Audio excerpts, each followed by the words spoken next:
The advice and opinions expressed by the host of Autism Live and her guests are meant solely as suggestion and should not be in any way construed as child-specific advice. The Center for Autism and Related Disorders advises working with a board-certified behavior analyst who has experience with autism before starting any intensive behavioral intervention. Any choices you make in determining your child's treatment are completely at your own discretion.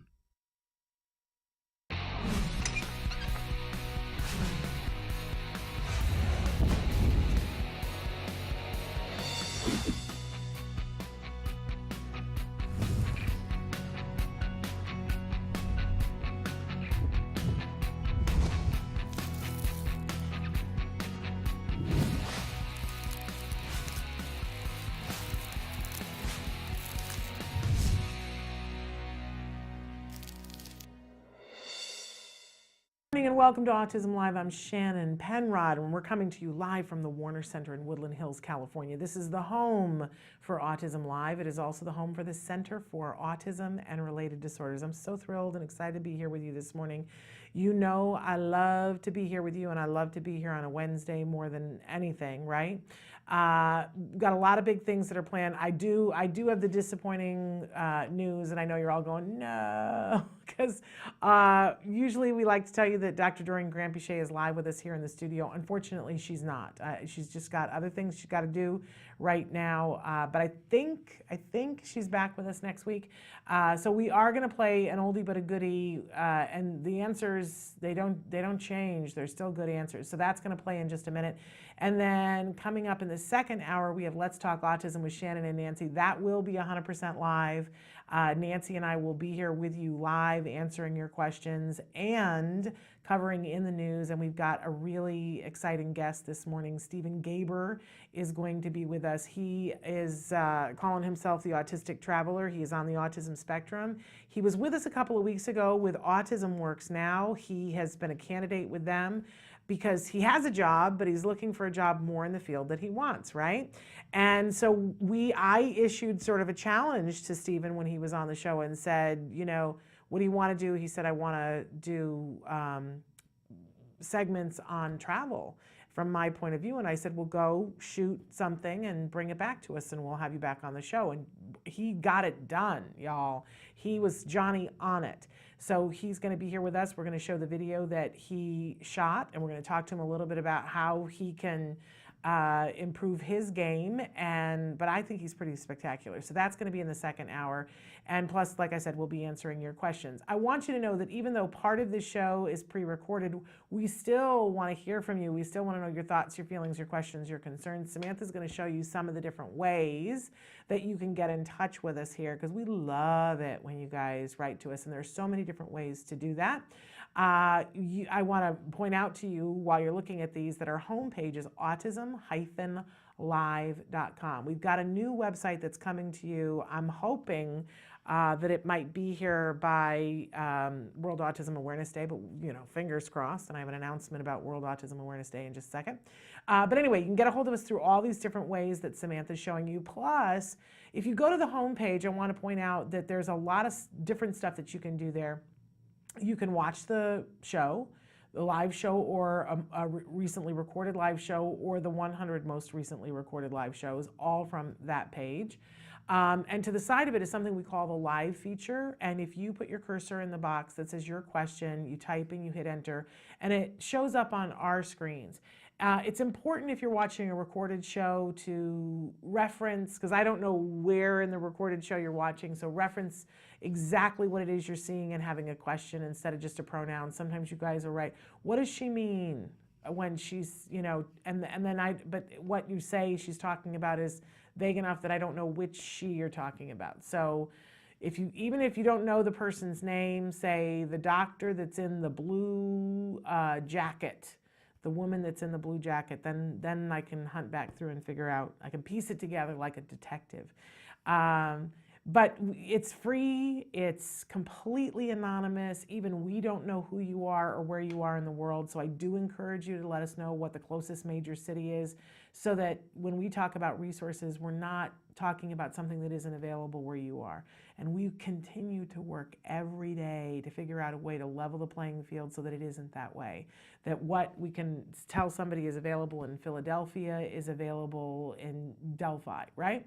Because that's the way that it should be. We're working on it. Si se puede, right? I always say that. We hold hands and we can do this, you and I. So anyway, I don't want to take up any more time because I want you to see the fabulous Dr. Doreen Granpeesheh. So here it is, Ask Dr. Doreen.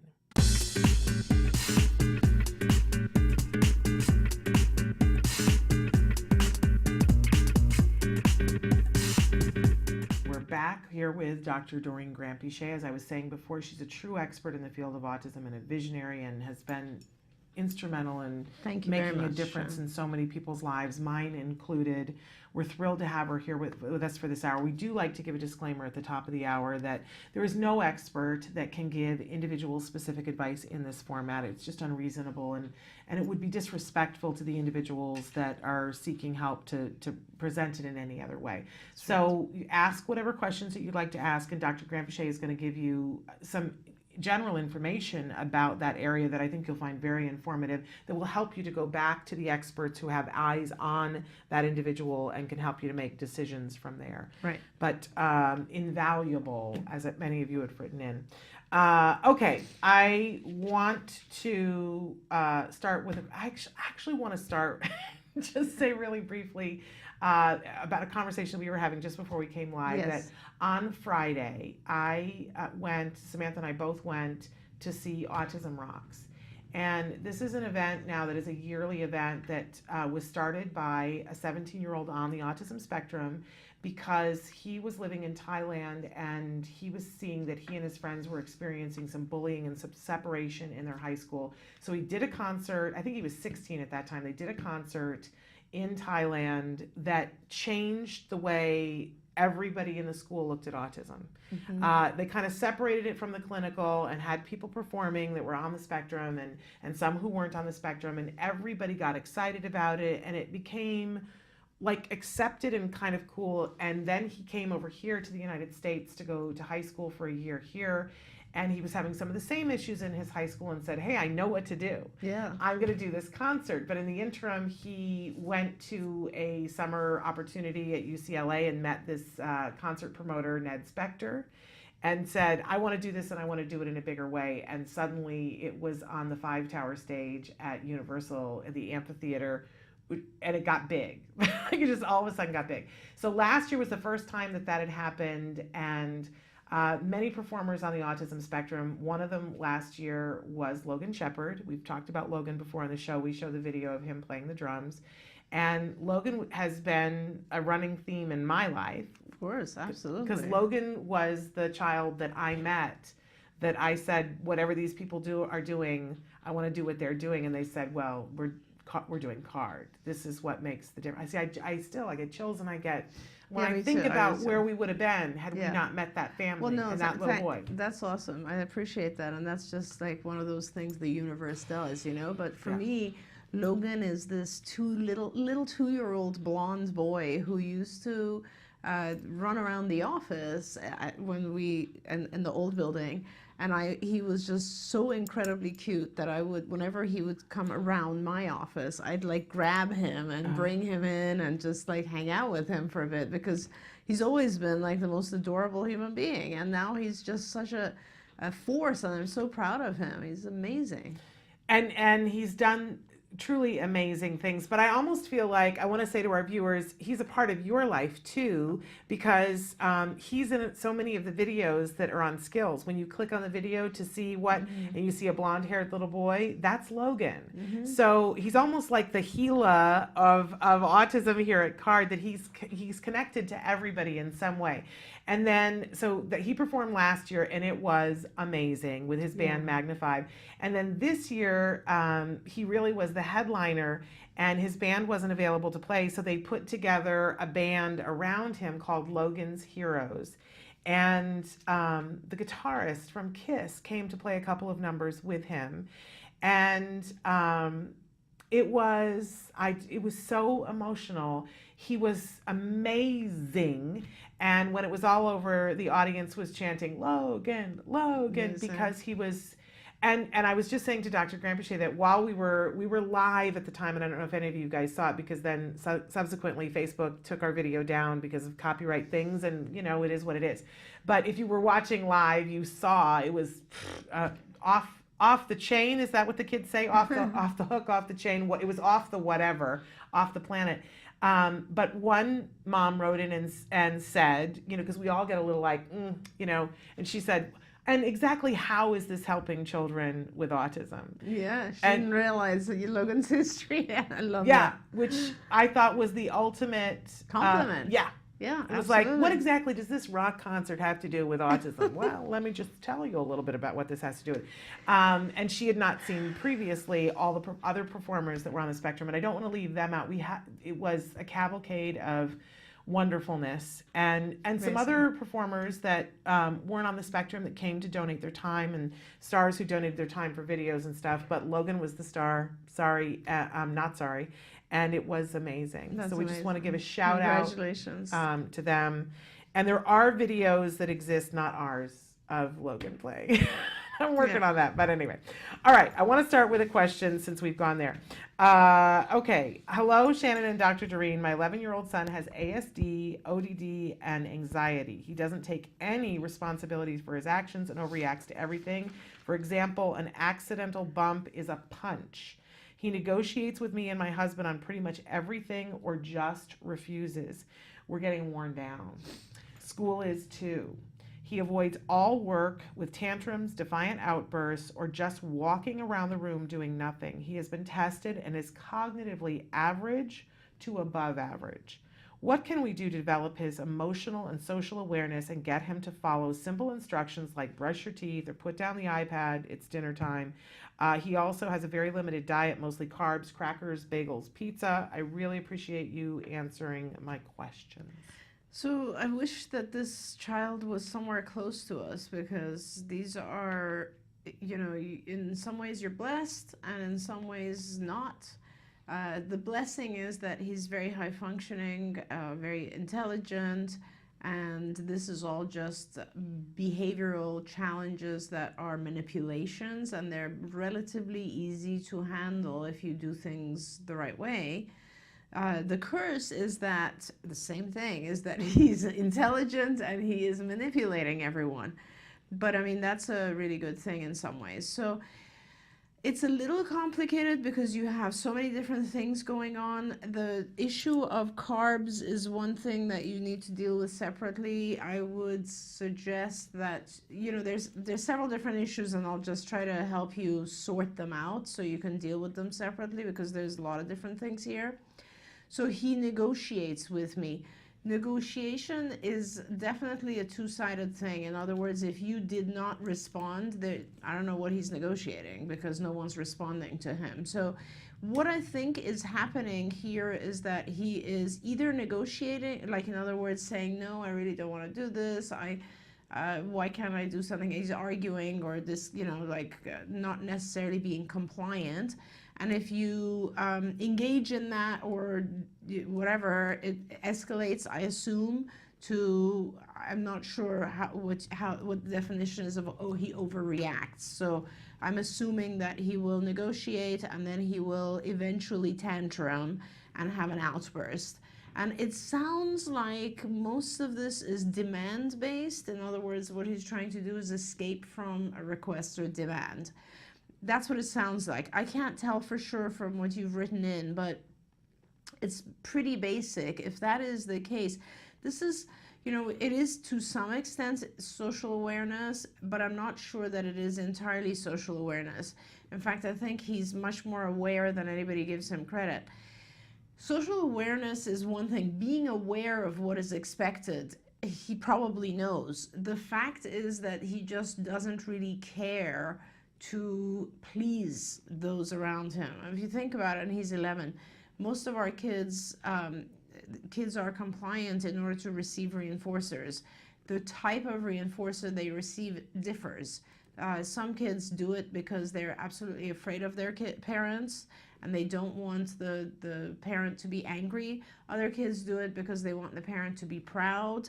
Other kids do it because meeting demands will earn them a tangible reinforcer, like, you know, do your homework and then you'll get this dessert, or do your homework and we'll take you out or buy you something, whatever it is.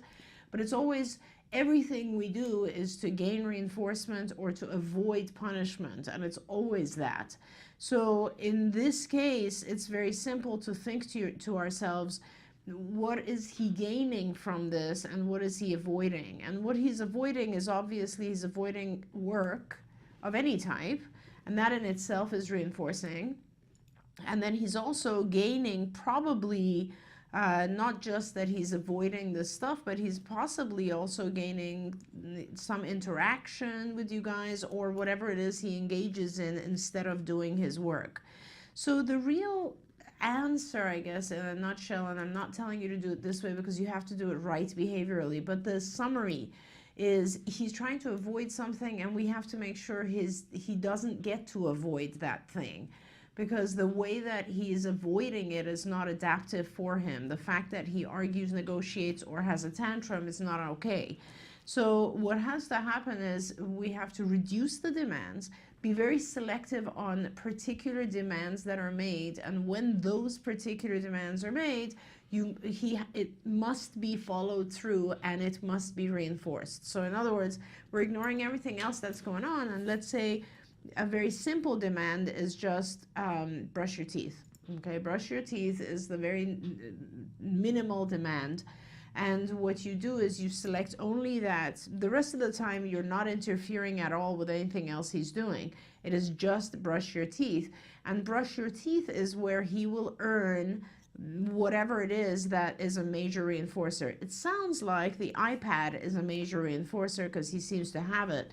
Instead of allowing him to have the iPad all day, you should probably have him earn the iPad for brushing teeth. So you brush your teeth, you get the iPad. It's really that simple. And that's the type of example. It might not work in this case because he might have access to the iPad for other reasons. I really don't know. But the bottom line is you reduce the demands, you select one particular demand, one particular request that you're working on. That particular request earns him the largest reinforcer in his day. And without complying to that, he doesn't get that reinforcer any other way. And so he's smart. He will immediately figure out that if I want my iPad, I have to brush my teeth. No arguing, no discussion, no negotiation, no conversation around it, no attention to the rest of the stuff he does or doesn't do. And that's it. And that's how you start. Now, you're going to need a behavior analyst to help you with this. If you're near a card site, we'd love to help you with this. If you're not, find a behavior analyst, because what they will do for you is they'll list all the different things. So like going to school, doing homework, maybe getting ready, brushing your teeth, transitioning from preferred activities like giving up various preferred things like the iPad, going to dinner, eating healthy foods. I mean, there's going to be a million things that are demands that you actually want him to comply to. You list all those things, you prioritize them. You say, what is the most important right now? And you actually start with the lowest, the easiest to comply to. And then on the other list, you write all the different things that are reinforcers. And you prevent him from having access to the most powerful of the reinforcers unless he does a particular thing. And you focus on one at a time, so that it's not like all day long punitive. No, all day long he's doing whatever he wants to do, except for when I place this one demand on him. He then has to do this thing. So what you're doing in effect is you are starting with a small demand, high reinforcer, and then over the course of time you increase the demands and you reduce the reenforcers until it looks like real life. You know, I always try to tell people when we're kids, we do much less and we get a lot of reward. Like for instance, you know, we'll get up and I don't know, get dressed, and when we're very little, and everybody's like, oh, good job, you got dressed, or, you know, go even further back, take 2 steps. Yeah. And everybody's like, ooh, you Woo-hoo, walked, yeah. right? So it's like you get a huge amount of reinforcer for a very small demand. And as you age, it just becomes more and more and more and more. Like, imagine if you woke up in the morning and someone said, yay, you got out of bed, you know? Yeah. Nobody cares. Also, nobody cares that you get dressed and groom yourself and go to work and all that sort of That you stuff. went right? pee-pee in the potty. Exactly. Nobody's going, woohoo, Exactly, anymore. exactly. So with time, we learn to just do more and more for less reinforcer. And for reinforcer that is more long-term. In fact, people who are successful manage to like reinforce themselves during the day, but then also to be able to wait for the longer term. Education is a long-term reinforcer, as an example. So all these types of things, but so with our kids, it's not that they're emotionally or socially unaware, it's just that they haven't learned this whole system of I have to do a certain amount in order to get something. And usually the reason for that is that when they have a diagnosis, we as parents tend to worry about them and give in to a lot of stuff. And so oh, he has autism, so I should just let him have his iPad. He has autism, maybe letting him do this is a good social thing for him. So we give in to a lot of stuff, and then all of a sudden we find ourselves in a situation where like the child is manipulating everything around them. That's not a bad sign. I always tell people manipulation is a really good sign of intelligence. It's a fabulous thing, but it's difficult for parents, So don't be discouraged. If you can get a behavior analyst, go back to the basics and try to format his day. I'm afraid there's just too much going on here for me to want to do that for you without knowing him. What a behavior analyst will do is they'll do what's called a functional behavior assessment, and they will be able to really identify each time he has a behavior, what is the antecedent, what is the consequence, how do we change the environment to make that better. Can we take just a second, though, to talk about the fact that this young man is 11? Yes. And that these are things that the people in the rest of their world are going, well, he's 11, and this is the teenage years. Right. And they're kind of telling this parent, I'm sure, oh, this isn't that big of a deal. And, oh, you're going to start ABA therapy for this? Like, right. They're going to put it on you that you, as a parent, should be able to just get this in place. Or that this isn't that dire, right. or your kid is too high functioning for ABA, or you shouldn't, or, first of all, that it's going to be expensive, but in all likelihood, your insurance will cover this because of your child's diagnoses. Oh, absolutely. Yeah. And this is not long-term stuff either. This is easy stuff. Like, if you really hit it hard at 11, within a year or so, you'll have a pretty compliant child. And an appropriately compliant child who's happier. Oh, absolutely. Who's getting more done and will get more done. I think if we were to look at, okay, this is 11, and you could do what Dr. Grandpichet asked you to do, and by the time he's 13, you will have a happier existence. He will have a happier existence. You'll have a better relationship, and you'll be launched into those teenage years on a much better platform to help him to get to success. Right. Or you could say, I just, it's annoying and it's upsetting and it, kind of wrecks dinner and it wrecks the afternoon and it wrecks my self-esteem and it wrecks his self-esteem, but I don't think it's that big of a deal. And then you're going to have to deal with it with teenage hormones, and he's going to be that much bigger, and it will be that much harder and take that much longer, and he's going to be that much more set in his ways.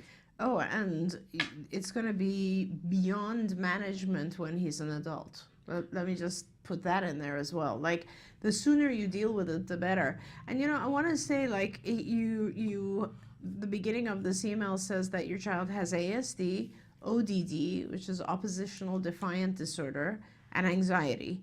So oppositional defiant disorder, to me, is a very, very manageable thing. In other words, most of the time with oppositional defiant disorder is specifically children who really have just not learned the connection between their own behavior and the reinforcers in their environment. Why is that? That's because they've had access to reinforcers despite their own behavior. So they've never realized that good behavior gets reinforcers, bad behavior doesn't, because no matter what they've done, they've accessed reinforcers. So that is one that you can focus on getting rid of, that diagnosis. Anxiety, I'll be honest with you, every child has a certain level of anxiety. As Shannon was saying, one of the things that I see with our kids is that, when they feel like someone else is in control, they have less anxiety. When they feel that no one can manage them, they have more anxiety. So it will be very helpful for you to get these things under control, for your child to have a set of rules by which they have to live.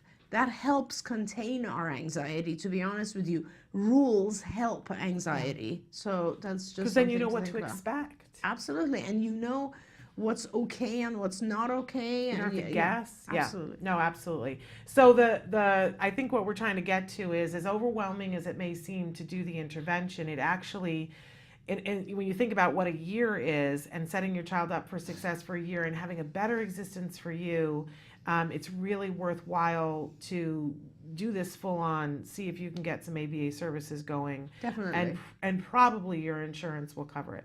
And write to us if you need some help figuring out how to do that. We're going to take a break, and then we're going to be back with some more questions that you guys have been sending in on our live feature, so stick with us.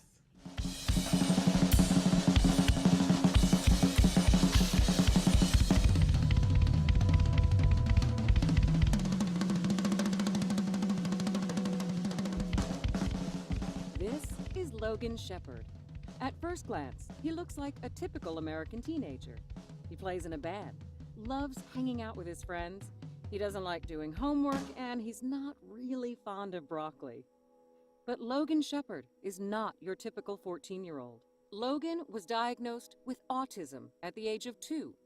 He was nonverbal, made no eye contact, and his parents were told to abandon all hope. Instead, his parents began an intensive intervention treatment. At its center was a quality ABA program known as the CARD method. This is Logan Shepherd now. All I really want to say is, I'm kind of copying Martin Luther King. I kind of have a dream that one day I can just inspire people and never give up, because that's what I want to do in life, because if I can succeed, they can succeed, and I will succeed.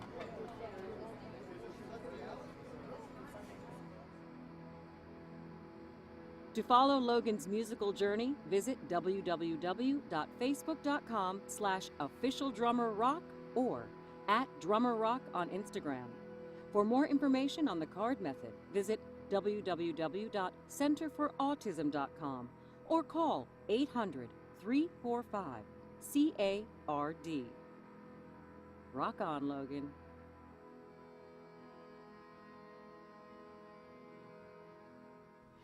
Welcome back to Autism Live and to Ask Dr. Doreen. We're here with Dr. Doreen Grampichet, and she's answering your questions in real time. I want to go to one that came in this morning on a question that came in this morning on Facebook. No, this one came in on a live feature, and then I'm going to do one that came in on Facebook. Dear Shannon and Dr. Doreen, can you help with this situation? Told teen to be ready to leave when I get home. After coming home, I told him we are home. After 5 minutes, asked him to get going. He says he's almost done. In his head, there is time before getting to his activity. He's right if we didn't have to drop off his sibling first. By the way, my teen stayed calm while I blew a gasket before I realized it could be I didn't state the facts clearly. Is this A, poor parent communication skills, B, social inferencing, or C, teen had thoughts stuck in his head, i.e. leave at home time versus leave at this time versus what parent said? I thought he understood, but apparently not, and thank you for your advice. So as I'm understanding this, because this happens in my house at least twice a day, that I say, we need to leave at this time, and my kid knows from previous what time we really need to leave. So he just discounts what I said, but I didn't share with him, we need to go to the bank first.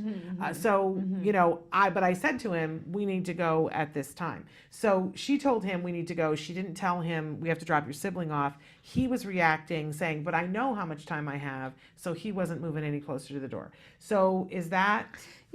all of these things are possible. It's definitely a kind of a miscommunication, I think. It's very possible that the child knew oh, we usually leave at 11, but now, you know, mom's expectation was today we're going to leave at 10:45 and didn't explain it. That's possible, obviously. I also think that there's other things that are possible going on here. For instance, a lot of times with our teens, they just don't have very good time management. So he might have had the intention of leaving at 10:45, but at, you know, 10:40, he's not ready yet. Like, that kind of stuff happens with teens. That's just because they haven't been able to plan things ahead better. The other thing is, you know, I'm not sure in this case he was even given an actual exact time, or It was when mom was home. yeah, or it was stuff like when I'm home and when, you know, that kind of stuff. So if it, you know, yes, it's a matter of being more clear. It's a matter of saying, like, you have 10 minutes. I'm starting the timer right now. It's a matter of actually following through and leaving in 10 minutes. You know, it might mean that once in a while he won't be able to leave with you. So you need to be prepared for that. Have someone else at home so he just can't, you know, he will lose the opportunity to leave. That's also a possibility. The other thing is that it's sometimes with our kids, with their teens, they're focused on, they're having a hard time making a decision due to things being imperfect, let's say. So for instance, they're busy trying to get ready and their outfit isn't perfect, or you know, they planned 5 things they were going to do in their room before leaving, and the 4th thing hasn't been done yet. There's some imperfection in their environment that's delaying their process, and they lose track of time. I think this is not just teenagers. I think I fall into this Yeah, category sure. as well. This is all EF, right? Executive functions. It's, yeah, very much so, and it's a matter, it's saliency. It's being able to pick what's more important than the other things and to say, this doesn't matter. I'm going to be able to let it go because this deadline supersedes and I have to get out of the door. And that produces often a lot of anxiety in people because they now have a dangling situation which wasn't dealt with. You know, so it's just basic stuff like that. But I think what you can do to change it or help it is, you know, just be more clear in your communication, use time frames, use timers, write things down if your teen can read them, give more reminders of the time that you have to leave, and it'll work. But I actually wonder about the more reinforcers. If in the beginning, Absolutely. if it's a thing that we say, I need you to be ready the minute I walk in the door, and if you are, you get X. No question. That's a very, very good tactic to, yes, absolutely. Like, you know, if you're by the door when I walk in, you're going to get X. That's going to be most effective. Or like, once you hear me come in the door, you've got 1 minute to meet me at the door fully ready, and if you do, This you is know, what happens. this is what's going to happen. It'll be Exactly. party time. That's right. Okay, because as soon as you said that, I was like, oh, that's a good. And then, okay. In any case, so, you know, let us know what happens with that. I want to go to a question that came in live on the Facebook, but my iPad just decided to time out. Okay. But it's about Jack Riley on the A word. They said, hey, I'm curious as to what did little Jack Riley protocol did he follow, and if you can share, I mean, besides ABA. My son will be 3, following a strict diet, 10 hours of ABA a week, 2 hours of speech. I'm asking for more, so we're working on that. So for Jack Riley, did he do diet, supplements? I do all that, but he's at a plateau. ABA has been going for 10 months and speech and diet as well. Maybe I'm missing something. Yeah. And this is a great question. It is a great question, and I'm really glad you asked it. Yeah. And we often say this to people, and it just never seems to change the world enough, because I think the world is governed by funding, unfortunately. So the one thing that's missing is the number of hours of ABA that you're doing. I hate to tell you this, but So and I don't know, he may have been on a diet. He did do the GFCF diet for a while. You can actually watch in the show that they stopped the diet at a very early point. They didn't see a huge big bang. Right. They saw a little bit of a difference, and when they converted back to the regular diet, they didn't see much of a difference, and that is the case with some kids. That's right. A lot of kids don't necessarily react to the diets at all, and it's not necessarily, what's important, I think, for parents to realize, there's no blame in this or judgment at all. As a parent, I know we look for the single thing that's going to be the most effective and fastest. And usually we're looking at diets or medication, and we're hoping that that's going to be the magic trick, you know? But it isn't. And the truth is that with our kids, there's just a certain amount of learning that has been lost, and you have to reteach that. And that's as simple as it gets. Now, and it's a lot of work. It's several years of intensive work, but it has really significant payoff, and it's worth doing it. It's really important to pay attention to the fact that all the research in ABA shows that 10 hours a week is not going to get to the highest outcome.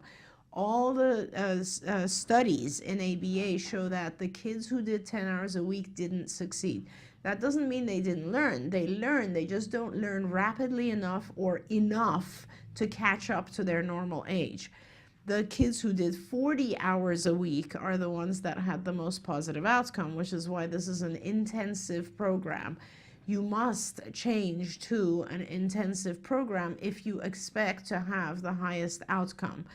Obviously, if someone is going to school for 10 hours a week, they'll learn a certain amount. If they go to school 40 hours a week, they'll learn more. It's really that simple, no matter what the age. If the child is young, they're going to learn the most with an intensive program. That said, you have to also realize that this child was receiving, Jack Riley was receiving a CARD program. CARD is a little bit different from ABA, just standard ABA, because we don't just focus on reduction of behavior. We focus a lot on skill teaching. And to me, Shannon, that's one of the most important things, because challenging behavior is not really a symptom of autism. It's just a side effect of not being able to communicate, not being able to understand what's going on. So for my purposes, the more you learn, the more you can communicate yourself, the more you can understand what's going on around you, the more you can read people, the more you know what's expected of you, the more you can acclimate to everything that's expected of you in your environment, the less you're going to have challenging behaviors, because life is just much easier to handle for you. So the CARD program is very heavy focused on teaching skills. And from day one, we're just pushing skills on you, all kinds of skills, from nonverbal skills to verbal skills to social to play to cognitive, all kinds of stuff. It's a lot of teaching.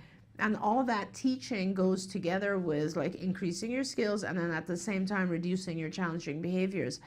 So I think those are the main things. Like, make sure you are infusing your child with a ton of skills. Perhaps get the CARD book if you're not doing a CARD program, and you'll see how it is different or not from your current program. You can always go to our website on skills, which is skillsforautism.com. There you'll see our curriculum and our program, and also just increase the hours. That's probably the number one thing you can do, is increase your hours. Absolutely, absolutely. I know that in Jack Riley's case, they didn't see a big bang with the GFC diet. In our case, we did see a big difference, and I think it's worthwhile to try the diet. And I think it's worthwhile to try the diet while you're increasing your ABA hours, because I firmly believe that in our case, if my son had just started ABA and started a 40-hour program without being on the diet, we would not have gotten where we got. But we started on the diet and he was ready for ABA, and we ramped up to 40 hours. And I really feel like the diet made it so that he could take in more. That's exactly the way I say it as well, Shannon. I totally agree with you. The diet is sort of like, use the comparison of putting on glasses. Yeah. Like if you have vision problems and someone's trying to teach you on a board and you don't have glasses, you're going to be having a real hard time. It's going to be very slow because you're going to have to squint in order to read everything. The diet is just like glasses. The diet sort of helps our kids clear up, the kids who actually have some allergies or reactions to those particular foods or can't break them down. Diets in general help us just feel more energized, more awake, more clear, more able to focus, all that sort of stuff. As does sleep. There's a million things that lead to our ability to learn better. But without the instruction, you're just not, what are you going to learn? So the instruction is ABA, and you have to have all of that in place. Otherwise, it's still a very slow process at learning from the environment. Absolutely. And we've been saying the diet, and there are like 22 Numerous diets. But correct. I think to start with, where everybody, levels out, first, I believe getting as organic as you possibly can. Yes. And then doing a GFCF, which is a gluten-free, casein-free diet. We've done a lot on the show about it. We have a whole segment with recipes that are fairly easy to do and really tasty, and there are more products available now that are GFCF than ever before. Be careful that you don't get things that are so filled with sugar and artificial colors, because that's available now too, and we need to watch those as well. But I just want to say there's nothing harmful about trying the GFCF diet. Definitely. But it's not one of those things you can be loosey-goosey with. If you're going to try it, you got to try it, and you got to say, we're going to try it for 3 to 6 months at least, and have no infractions during that time. But again, right now, it is critical. Your child is about to be 3. It's critical that you get more than 10 hours of ABA, Right. And whatever it takes. Whether you have to do absolutely. it yourself, Yes. with skills, whatever it takes. And for a 3-year-old, you should have no issue getting your insurance to ramp up to 40 hours. Insurance companies will respect that because the research says that. The other thing is, if you are going to do a GFCF diet, please start with casein. Just eliminate casein. Wait 3 weeks to a month so that you can determine whether or not casein was effective, removing casein was effective, and then go to gluten, and then remove gluten, and you will not see an effect with gluten. Usually with casein, if your child is reactive to casein, you'll see a response, you'll see a change in the child within a week. Casein is really rapid. You'll see an immediate response. And the response you're looking for is stuff like, the child being more awake or more kind of, first thing you'll see is like dark rings around the eyes disappearing, and the child is much more paying attention to the right things and curious and interested and so on, and it'll possibly affect sleep as well and improve sleep. With gluten, you're going to have the child on a very strict gluten-free diet for, I would say, 1 to 2 months before you see a real response. And again, the type of thing you'll see is if the child has inflammation in the gut, like if usually some of our kids have either diarrhea or constipation or bloating, that sort of stuff starts to go away and the child feels better and is paying attention better as a result. So do them separately at first so that you don't have to do both, because you want to know which one it is. And not every child responds to both. A lot of kids immediately respond to taking casein out of their diet, and they don't need more than that. Some kids who have GI inflammation seriously do need to go to a gluten-free. And then, of course, as Shannon said, there's many more diets. There's corn that some of the kids are responding negatively to, soy that many kids can't digest. And there's other types of diets that are, specific carb diet. There's many other types of diets. So you should probably educate yourself on what would be appropriate for your child. Absolutely. There's a lot to be considered there. We've done a lot of segments on it, and we're happy to take more questions on it. But right now, we're going to take a quick break. We're going to come back and try to squeeze in 2 questions before we leave. One that just came in on the Facebook and one that just came in on the live feature. So stick with us. A lot of adults don't really believe kids. They'll think, kids are kids. What are they talking about? But when a child stands up for what they believe in, it's so strong and powerful.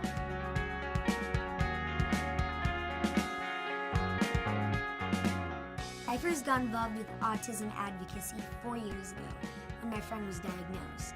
When I found out about my friend's diagnosis, I didn't really understand what it meant.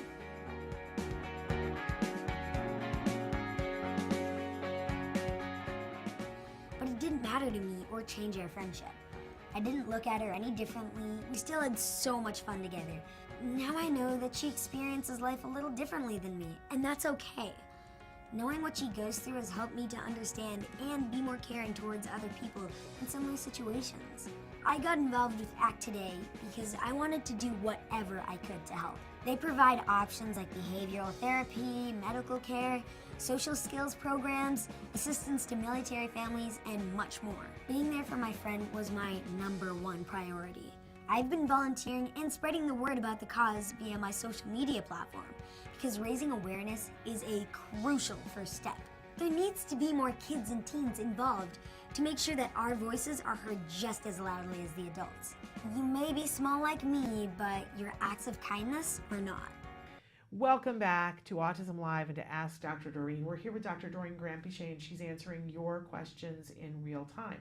I want to go now to a question that came in on our live feature. Hello, ladies. My son is 6 and has anxiety disorder NOS. He attends a regular first grade class, but has a lot of challenging behavior that is reported by his teacher.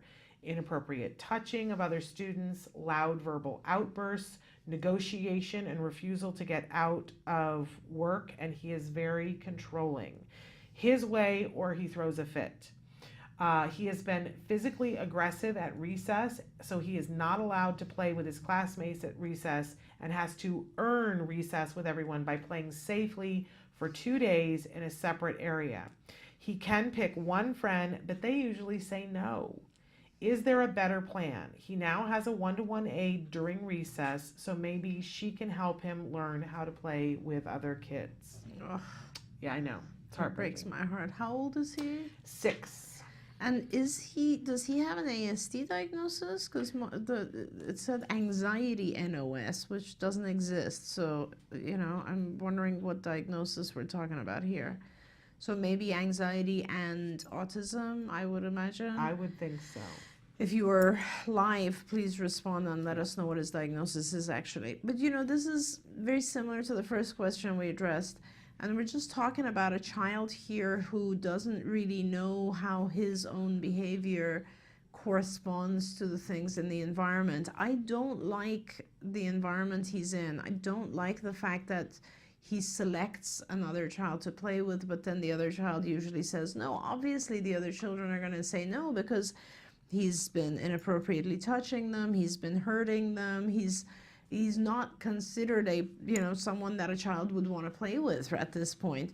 And he is young enough where, honestly, if there's any possible way of doing this, if it was my child, I would pull him out of school and I would really work on teaching him to control these behaviors and teaching him some skills having to do with how to interact with other kids and how to play with them and all this sort of stuff before I put him in that environment. Honestly, I think he's probably struggling most with theory of mind. In other words, being able to understand other people's perspectives.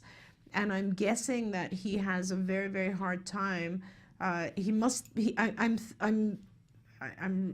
just reading too much into it perhaps at this point, but I'm seeing this as a relatively high functioning child who has a very hard time with other kids because he's not able to understand them, and he gets frustrated and he's therefore becoming physically aggressive, and then that causes the other kids to want to stay away from him, and it's a downward spiral which is not going to lead to success for him.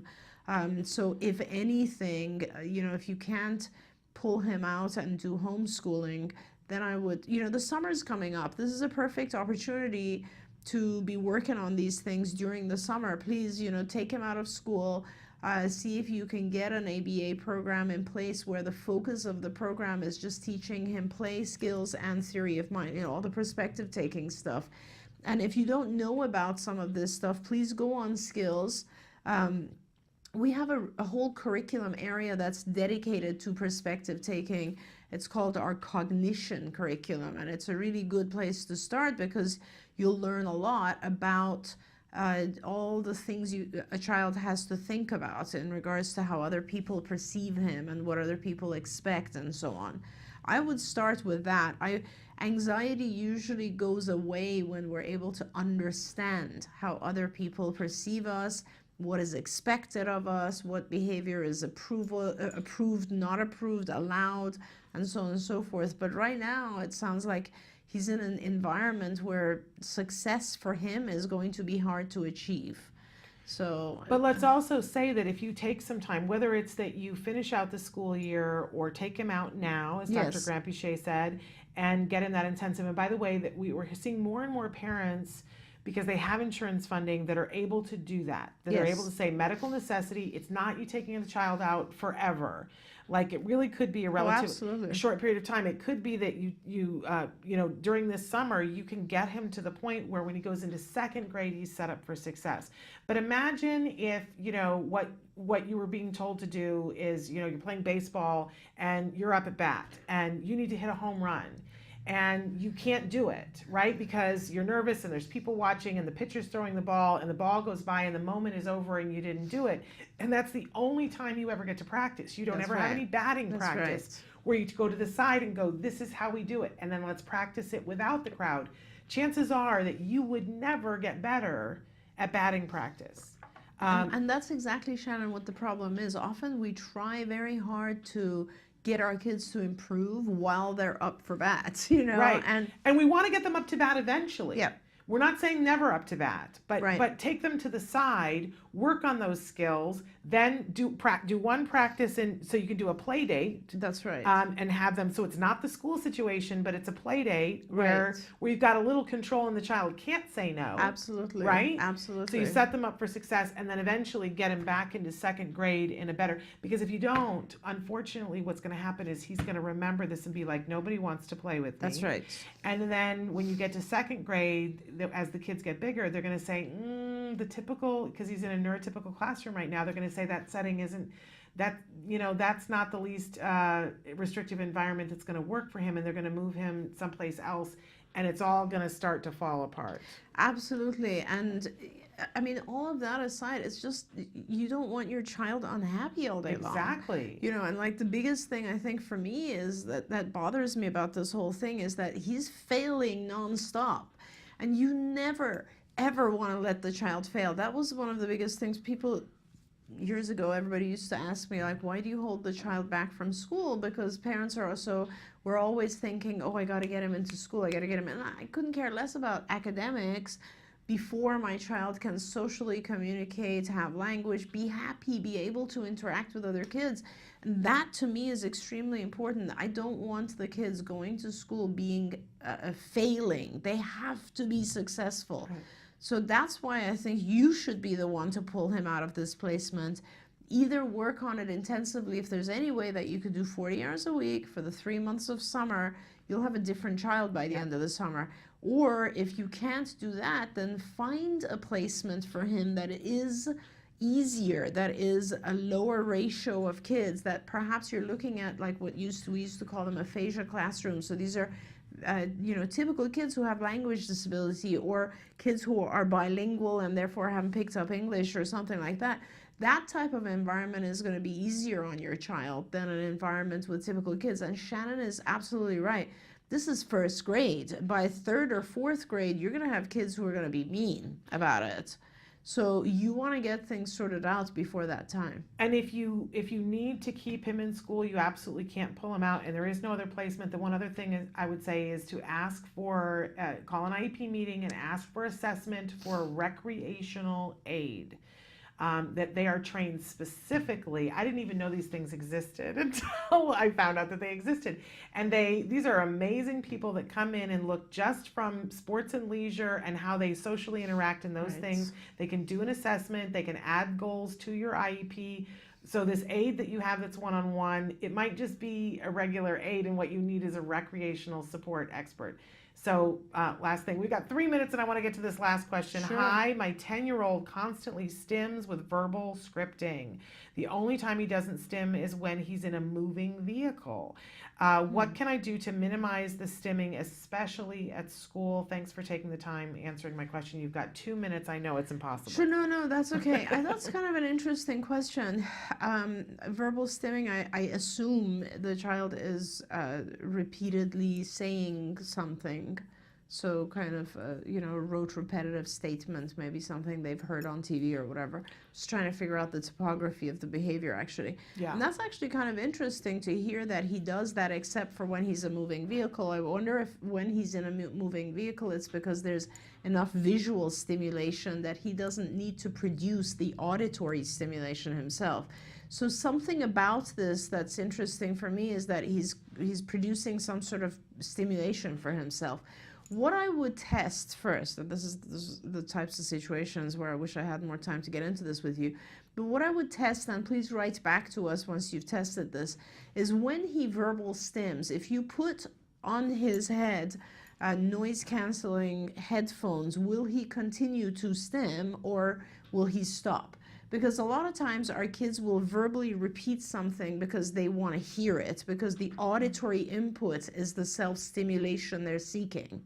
If that is the case, if you see his verbal self-stimulatory behavior stopping or going down drastically when you put on noise-canceling headphones, then start putting appropriate stuff on the noise-canceling headphones, like for instance music, and or just things that he needs to learn, auditory, like, instruction. And see if you can start increasing the duration of time with the noise-canceling headphones on, which will automatically reduce the self-stimming. So please try that and come back to me and tell me, because that's going to be fascinating to see. Yeah, absolutely.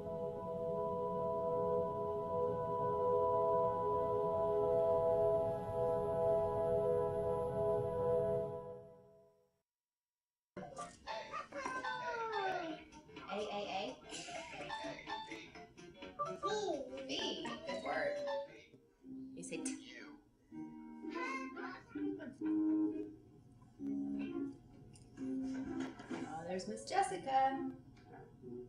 Hello. Hi. Say hi. Ready? What do you see? What is it? What's that?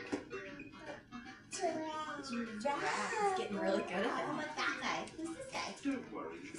We have this one program called NVI, which is non-vocal imitation. So he basically has to imitate whatever we do.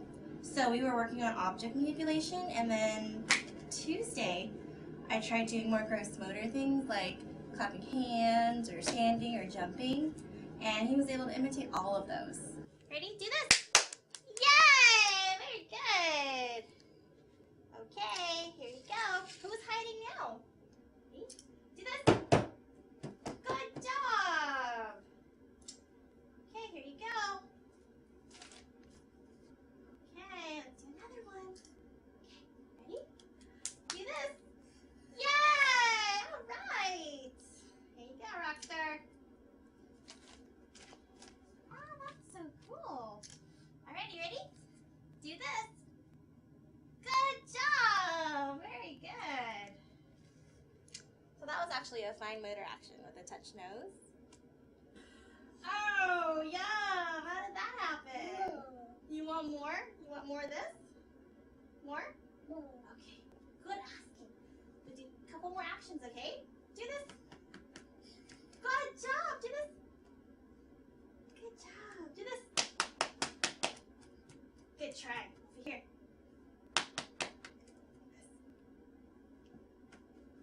Can you try? Do this. There you go. All right. Here you go. He's been doing a lot more on his own, even just when I attempt him by just holding the object, not necessarily asking him to imitate more. Cat, that's right. He does do it on his own now, which is really cool.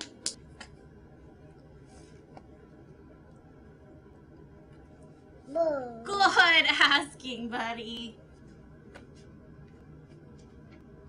Out. Line it up.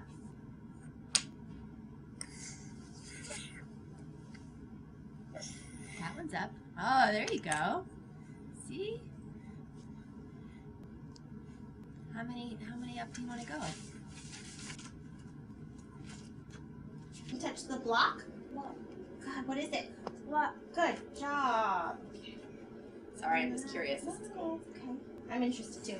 Touch shoes. Where's the shoes? Let's go try. Okay. Let's see. You touch crab. Where's the crab? Can you touch it with your finger though? Thank you. Did you see that? What is it? Crab. See, crab. That was so funny. I didn't specify, huh? Touch block. Good job. What is it? What is this? Block. This is his receptive labels, so what I just did basically.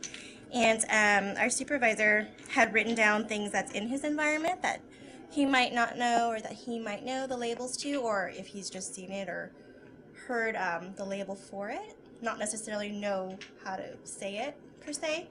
And I just went through block, guitar, bear, plane, cat with him, and so he actually knows all of them.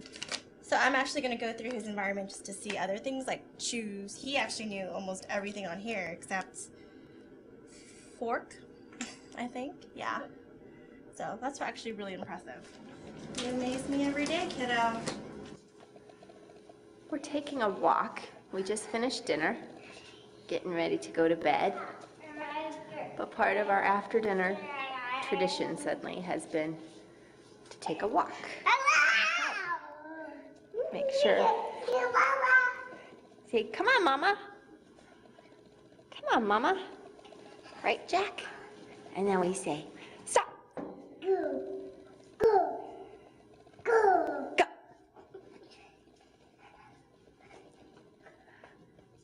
Stop.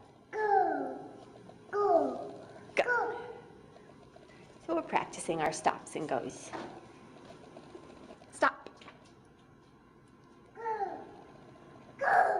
Good stopping. Go. Stop. Good stopping, Jack. Stop. Good stopping. Good job, love. Look at me. Say bye-bye. Bye-bye.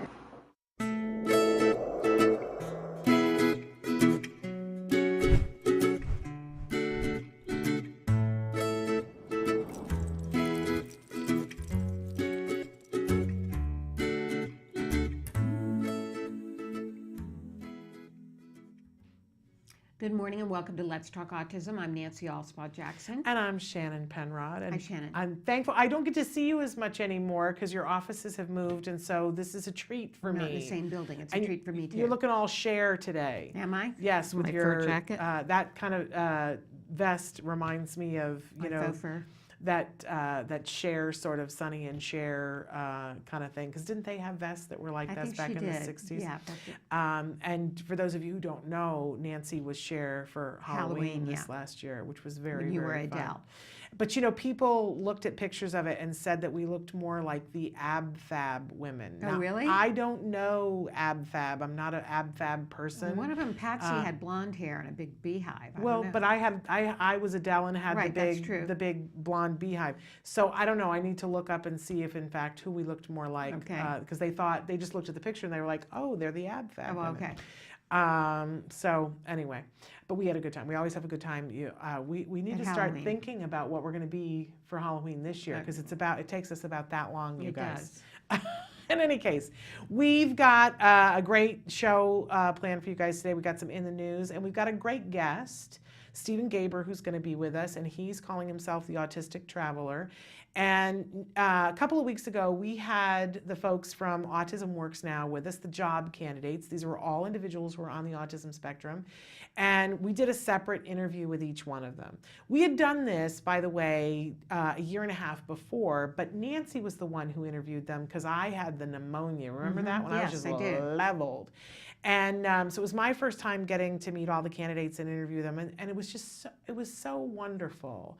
And Stephen was one of the candidates, and during the interview, we were talking to him, and I said, what do you want to do? What would you like to do? And he said he loves to travel, and that he'd love to have like a travel vlog or blog or whatever.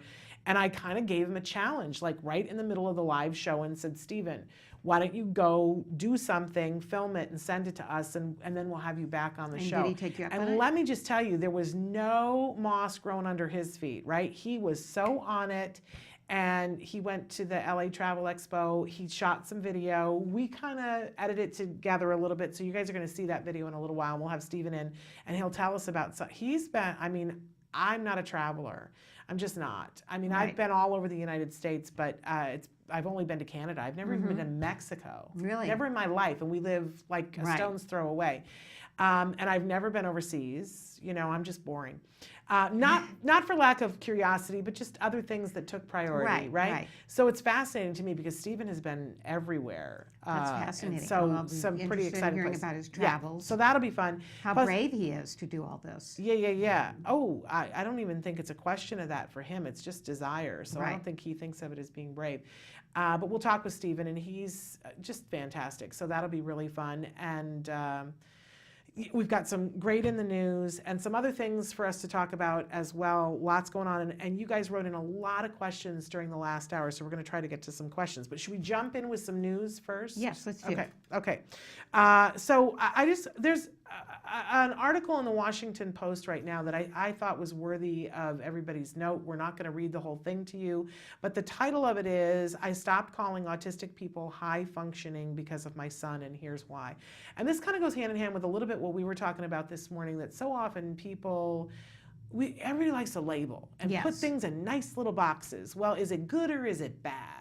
Right? Is it high or low? Yeah. Is it, whatever? And I'm guilty of that. I want to do that all the time. Put things in a little box, and so often nothing is.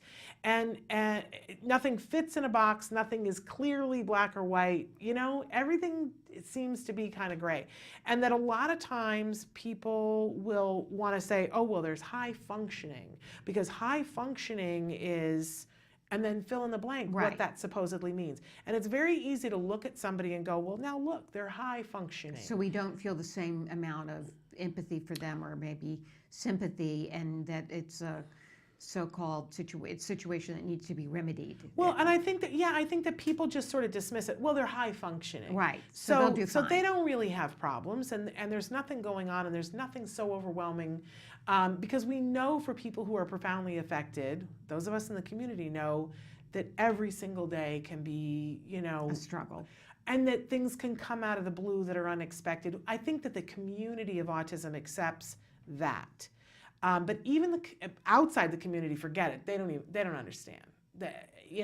And we keep working on acceptance and information, and we'll keep doing that with our last breath, right?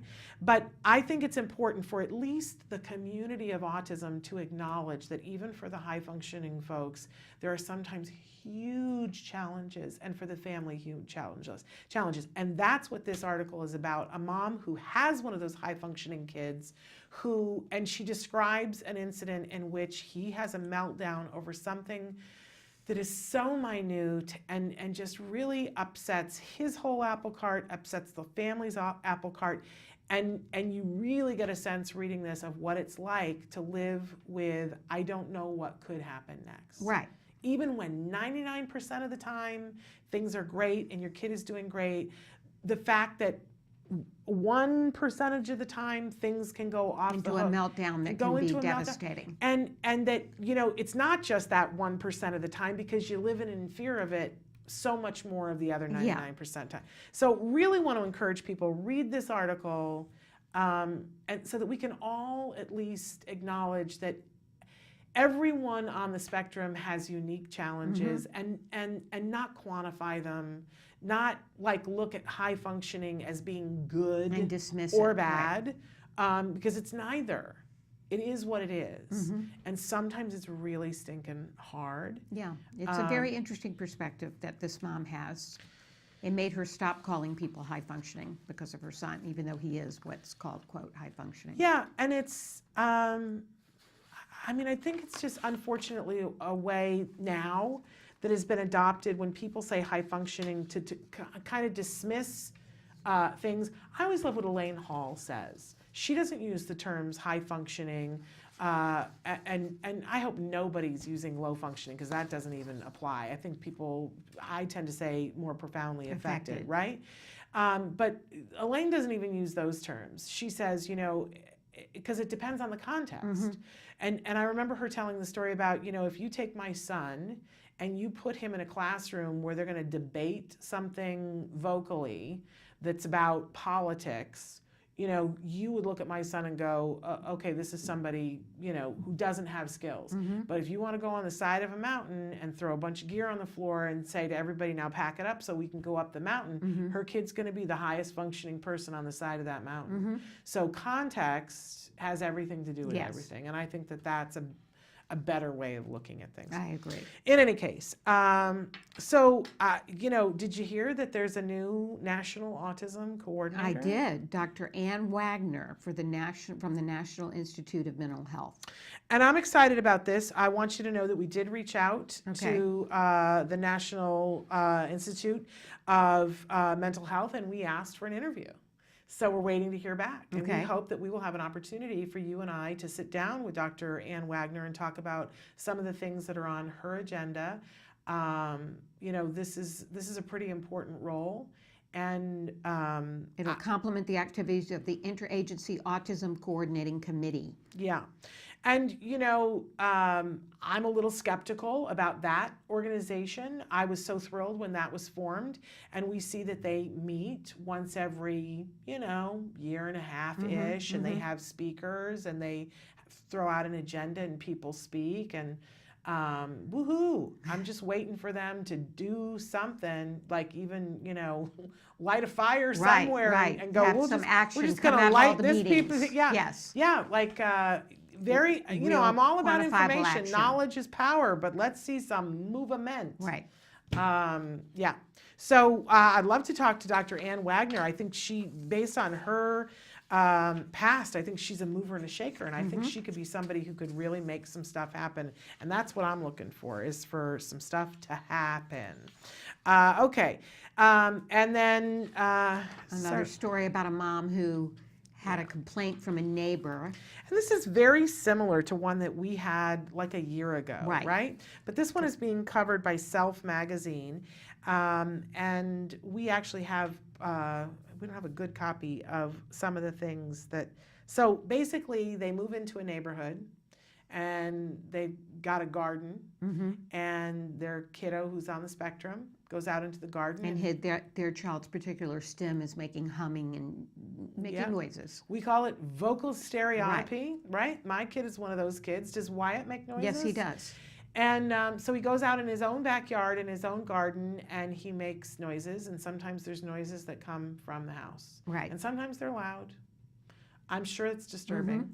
But a neighbor put an anonymous letter in her mailbox that I'm sure the neighbor thought was being, you know, because people, context, again, people come from the place that they know. And I think that the neighbor thought that they were doing something nice and saying, look, we all live here. Right. And this is very disturbing, and we reported you to the police, and the police came, and then, you know, we've been told that there's something else going on with your child. With a mental disturbance with your child. Yeah.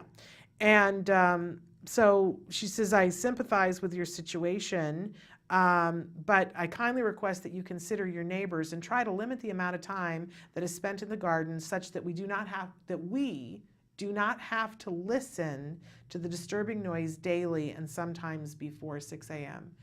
And I gotta say, I'm sure that woman thought, well, that's reasonable. It's reasonable to say that I live here and I own my home and I don't want disturbing noises before 6 a.m., right? And before we had kids with autism, we might have felt differently about that and said, yes, that's really reasonable.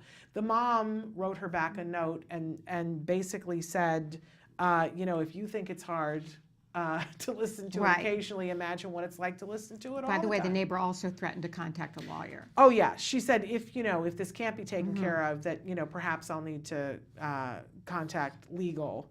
And the mom, wrote back, I thought, a very efficient note, basically that said, go ahead, And- call your right. lawyer. And shared all this on Facebook and got an Yes. outpouring of support on Facebook. Yes, absolutely. And I think, it's perspective taking. I love that Dr. Grampiche always says when you look at all problems in the world, they all come down to a lack of perspective taking. And I'm sure that this woman has no earthly idea what it's like to have a child who screams. I always go back to a moment when I was having a really rough day and Jem had already tantrumed several times and I needed to go to the grocery store. And I put him in the little cart in the grocery store, and he was having a rough time, and I was trying to get him to sit in it, and I was trying to go around a corner to get something, and he had gotten out of the seat, and I was trying to deal with it, and I'd been told how to deal with it, and I was trying to go through this like 6-step process to deal with it, to not take him out, but to give him sensory input and get him back into the seat. And there was a woman, it was a Sunday afternoon. And there was a woman who was clearly just coming from church with her 2 teenage kids who were clearly neurotypical. And clearly something else was going on in their life. Right. They were really, hang face, and they had just come from church, and they were very nicely dressed, but everybody seemed a little down. And I don't know whether somebody had just passed away or if the dad had just left. I mean, we could guess. Clearly they had something going on. But to them, they were the only people having something going on. And to me, I was the only person having something going on. And we collided over the, packaged cheeses. We collided because I was standing there working through the 6-step process, and my child was screaming. And she came over and let me know with all her huff and whatever that I was not doing a good job parenting and that I should never have this child in the grocery store if I didn't know how to handle him. And I remember looking at her 2 neurotypical kids and thinking, really? Really? Did you go off on her or did you go back? I didn't. Because I tend to, as verbose as I am in a lot of circumstances, if it was happening to you and Wyatt next to me, I would have been on that woman and saying, clearly you have something going on, but so does she, and you're not the only person having it. Like, I could do that for somebody else, but in the moment, I get paralyzed. Right. I totally get paralyzed, and I left in tears and went in the parking lot and cried once I got him into his 5-point harness, cried for like a half an hour. And thought, this is what the rest of my life is going to be like. Right. That people who have their own things going on and think that we should just get over our thing. Right. They're going to be judging you. And judging him. And I think that's part of it too, right? We're all like, it's painful to It feel is like, painful to have your child judged. and to feel like, I mean, I don't know how many times you feel like you've been told that you're a bad parent.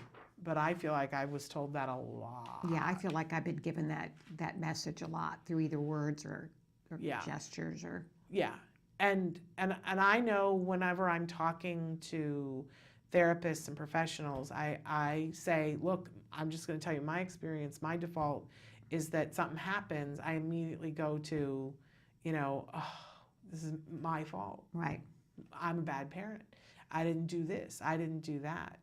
And it doesn't matter how many people tell you, you're a great parent. For me, that's still a default that I go to. When I think, in fact, we're all doing the best we can. Right. Right? So anyway, there's that soapbox. Okay. Anyway, we've got a great show for you guys, and we've got your questions coming up. But first, we're going to take a break, and then we're going to bring Stephen Gaber, the autistic traveler, in, and we're going to when he's in here, we're not going to show it yet. We're going to show how we sort of edited together some of the footage that he took. So stick with us, you guys. He's a treat. You say howdy, we say hi. Let's get rowdy, let's get wild. Let's get wild. Let's get wild. Let's get wild. Let's get wild. Let's get wild. Hi, Lisa Ackerman from Taka here to do some more cooking. Are you ready? Allergy-friendly fun, and I've got a guest. I'm Jamie Davis. Yes, I'm her sister. Today we're all about cooking something really fun and healthy. That's a dessert.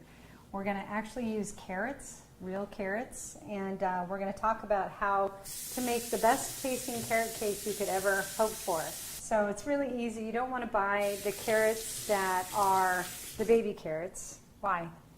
Well, those aren't really carrots. What they do is they take carrots, they mush them all up, they take whatever the carrot looks like, they throw it in a bin, they bleach them, and they process them, and then they have a little machine that makes them into little formed baby carrots.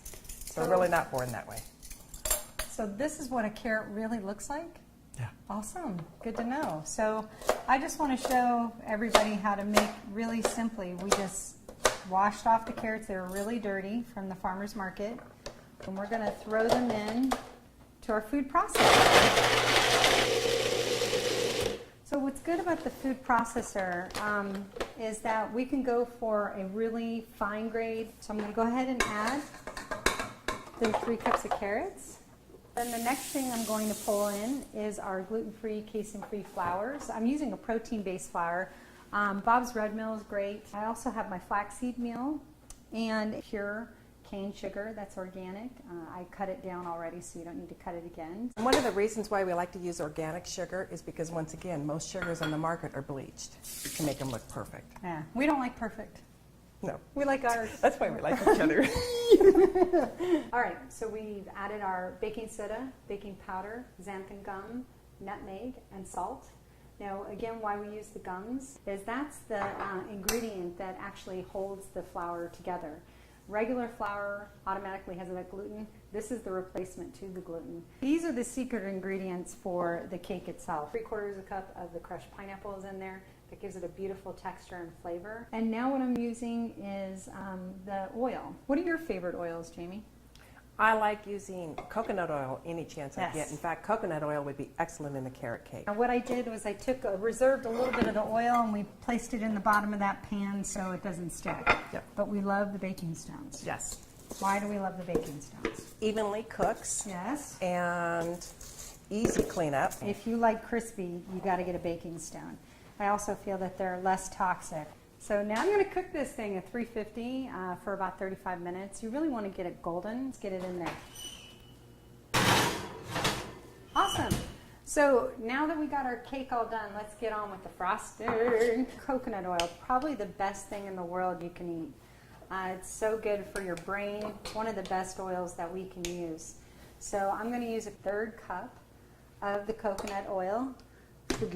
And then we're going to do 1 teaspoon of an organic vanilla, Madagascar, and make sure it's alcohol free. And then what we're going to do is add 16 ounces of organic powdered sugar. And we're going to add our 4 to 6 tablespoons of coconut milk. I'm using the whisk version here on the KitchenAid, which will give it a nice mix. All right, so if you get any on the sides, you just come on in with your little spatula, and this makes the best frosting for the cake. So we're almost done whipping it up, and voila! We are talking good stuff right here. We have the best situation for the best birthday cake, especially if you want to deal with something that perhaps has a little less sugar. You've got a great cake that no one will know the difference. I'm not a decorator. I don't like to decorate. I just want to eat it, and I don't care what it looks like. Ask my family. I'm a family with autism. I just want to eat the cake. Are you ready to do this? It can be your birthday. Yay! So to me, this is so good. It's meant to be gooey, as you can see. But what I love about this is a great birthday cake with extra frosting to make your kids happy. A little less sugar and a lot of love. So if you have any questions, we'd love to hear from you. You can email us at autismlive@gmail.com, and on Facebook, Facebook/autismlive. And then you can reach me and Jamie and get some more ideas from the taco recipe side. So let's have some more cake. You say howdy, we say hi. Let's get rowdy, let's get wild. Let's get wild. What is autism? What is autism? What is autism? What is autism? What is autism? What is autism? I've been asking myself that for a very, very long time. Let me think about that one. Trying to, just, Jeez. Let me think. Oh man, that's a rough one. Yes. Autism, Autism is a neurological disorder that affects many of our kids in different ways. It's a learning disability that affects the cognitive functions of the brain. A lot of people have the misconception that it's a disability, and it's really not. I look at it as like a special gift. When one person thinks differently from another. It's an opportunity for everyone to learn to understand someone that's a little different than them. Autism is the ability to educate. They're given so much talent in different areas. To me, autism means a chance to be with and be around people you really care about. Autism is beautiful. It's a way of seeing the world differently. It's always unique, totally intelligent, and sometimes mysterious. Happiness that comes out of my son's hard work. It's a movement. Unpredictable. That's right. Awesome. Love. The field I want to work in. Laughter, fun, joy. Autism is beautiful to me. I want you to remember these 3 words. There is hope.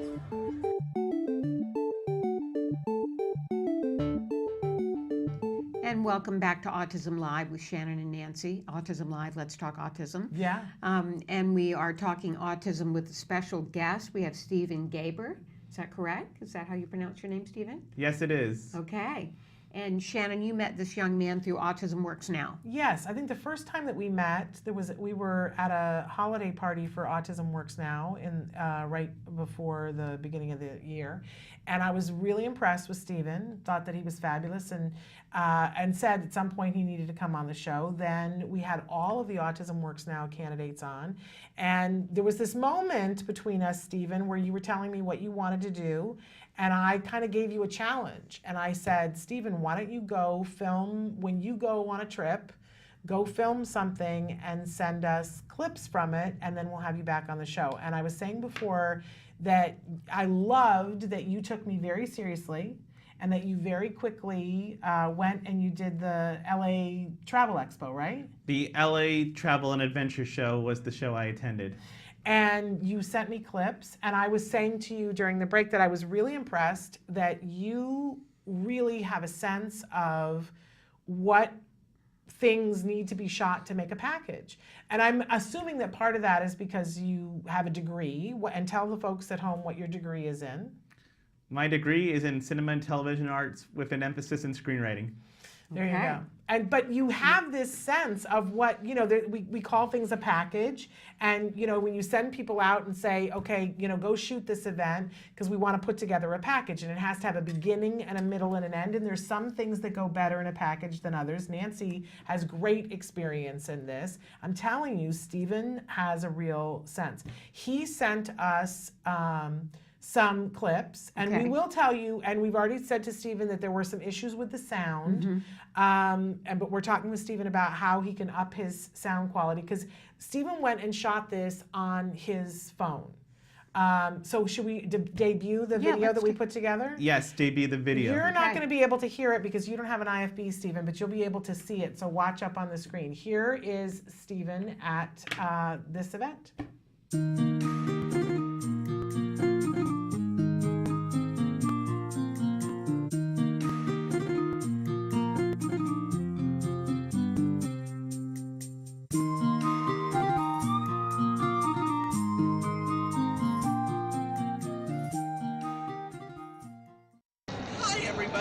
My name is Stephen Gaber.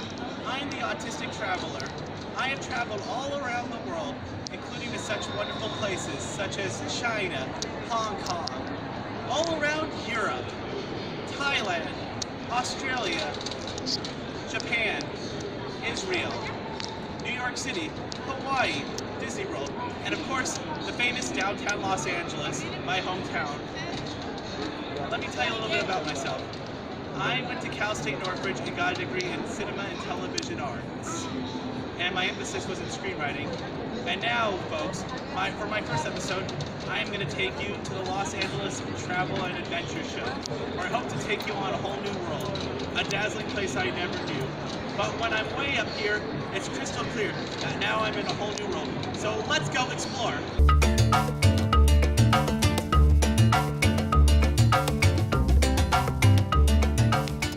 I'm here at the Los Angeles Travel and Adventure Show, and today we are doing Las Vegas, and I'm interviewing, who am I interviewing today? Bianca with Las Vegas Territory. Perfect. Every year I go to Las Vegas. Why should a traveler go to Las Vegas? Not just going to Las Vegas for all the attractions and shows and dining experiences, but there's everything outside of Las Vegas that we represent as Las Vegas Territory. So there's Boulder City, Hoover Dam, you have the ride the rails in Boulder City where you can pedal on the railroad down 4 miles and then take the train back up to Boulder City Museum. You have camel tours in Mesquite right now that's about an hour 10 minutes away from the Las Vegas Strip. What's your favorite part of Las Vegas? I'm going to say the tourists. What makes the tourists so great? It's fascinating to find out why they get there, what they have and have not done, so it's fun sharing experiences and what they can do on their next trip or other trip. I love going just to hang around the strip and just checking out the hotels. I mean, I'm not even a big drinker. You can actually visit some of the other attractions that don't have drinks in them, like the Mod Museum, the Neon Museum, you have Springs Reserve. These are things that don't include drinking. So it's kind of just exploring your territory and your city. Thank you very much for being on our show. For the last thing of the travel show, I'm going to ride a camel, just like in Israel. Hee-haw!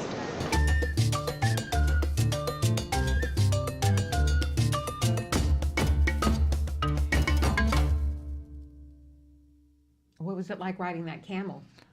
It was a lot of fun. It was a lot of fun riding the camel. However, I rode a camel in Israel, and that was the real deal. But for a little expo, it was pretty interesting actually, and it was fun for what it was. Plus, it was free.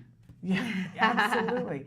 And I just want to say, as we were talking through it, I was talking with you and Nancy about the way in which you went and shot this. It had all the elements of what a package would be. That you did an opener, you had some great B-roll that gave us a sense of the size and scope of what was happening. You did an interview, you asked good questions. And then you had something fun that's like the dessert at the end of the meal, right? That we have him on the camel, which is this funny shot. It's really your sense of how to put that together and what to shoot was great. You didn't send me 3 hours worth of footage. I mean, basically what he sent us is what you guys saw. We just edited it together. And as I mentioned, there were some sound issues. So Samantha, we have to say thank you to Samantha. She took the time to put the subtitles because we couldn't hear with all the background noises when you were doing the interview. But I think if we, and I was saying to you that perhaps we might have a microphone that we could lend to you to up your game a little bit so that we get good sound, because to me that's the thing that's missing is the good sound. But I just want to say to our viewers, right, all the to elements. just say, Stephen, go shoot something at the Travel and Expo show, and he's got an iPhone. Very impressive. I'm pretty impressed. It was an Android actually. I'm sorry, not No an problem. iPhone, an Android. An Android. You It had told me worked that well. You did a very good job putting that piece together. Now tell me about all the places you've traveled, because I'm not familiar with all your world travels. I have been to over 25 places since graduating high school, so in the last 11 years. And my favorite trip was a trip to China, and I'm hoping to do a video about my adventures in China, about what I could recommend to miscellaneous travelers, my experiences, and how I could motivate those with or without autism to travel the world by giving them the courage to go off and travel anyway. Well, and I want to talk about the fact that one of the reasons why we had you on the show before was to talk about, it was for Autism Works Now, and the fact that you have this degree, you've been working full-time. Tell us where you work and how long you've been working there. I've been working at Trader Joe's for nearly 6 years. And Trader Joe's is a great place to work. There's nothing wrong with working at Trader Joe's. It looks like it's really fun. You get to wear colorful shirts, and it's a decent, honest pay, right? And I hear they have great things to say about you as an employee. They do. I love You're that. dependable. You're on time. You're Yes. great with the customers. Yes. But you have higher aspirations. You have, as you said, this degree, and you have higher aspirations. And one of the things that you and I talked about before on the show was that there's no reason why you can't do other things. And since you have this love of travel and this love of film and television, that you have this vision of putting them together and you have a blog now. Is that correct? I posted my first blog with my introduction about my experience with autism and travel and how I can motivate others to do that. I think that that's a wonderful thing. And so you're gonna write a little bit about your trip to China, but you've got a trip that's coming up. Tell the folks where you're gonna go. I'm gonna be going to Texas. My first stop will be Austin, then it will be Dallas, then Houston. Okay, and then after that, what do you have planned, or is it still, we don't know? I might be going to Shanghai and Tokyo Disneyland this upcoming summer. How do you finance all these trips? Well, here's a good tip. I have a lot of frequent flyer miles, and I constantly use my airline miles, which I have a Delta card, American card, and a United card. And I constantly take surveys, which gets me United frequent flyer miles. Do you mind if I tell the audience how many miles I have on each airline? No, not at all. No, go ahead. I have over 100,000 on both the American and United, and Delta I have almost 48,000. And I try to take one trip every year using those points. And I use my credit card for almost everything. Food at miscellaneous restaurants. And did you guys know you could get frequent flyer miles if you dine at miscellaneous restaurants that have a deal with the airlines frequent flyer? Or even like if you have an Orbucks credit card, you could even use that for Bucks points on orbitz.com. Wow. So you're using a credit card to buy your everyday kinds of things and then paying off the credit card, but you're getting miles for it? Is that what you're doing? Correct. And not only do I pay it super early. Like I pay for my car insurance, my groceries, my gas, my movie passes, my gym membership. Very enterprising, Stephen. Yep. And did you arrive at that yourself, or did somebody help you to know how to do that? I looked at the internet, but my parents helped me out for the first few months because my dad was actually a registered user, even though he never used the card. But he helped me my first year after graduating college, and he inspired me to get the United card, which I got. Then, as you know, American and U.S. Airways were merging, and so he thought it would be a good idea for me to get both of them, which I did. And then I just figured I'll get Delta just by myself, which I got. Really cool. Now, this interest in travel, did it start at a young age, or did you develop it later? My parents have taken me all around the world. Actually, they didn't take me, but they inspired me to travel around the world. We went to Hawaii and New York a bunch of times as a kid, and Vegas. Okay, so that's where you got your love of travel from, is your family. Yes, and my grandparents from the East Coast have traveled all around the world. And now when you go to Texas, I'm just wondering, is this something you travel by yourself, or will there be people going with you? I will be traveling the only tours I've been on were to China and a tour to Europe and Israel. But I primarily have funded my own vacations and have gone by myself.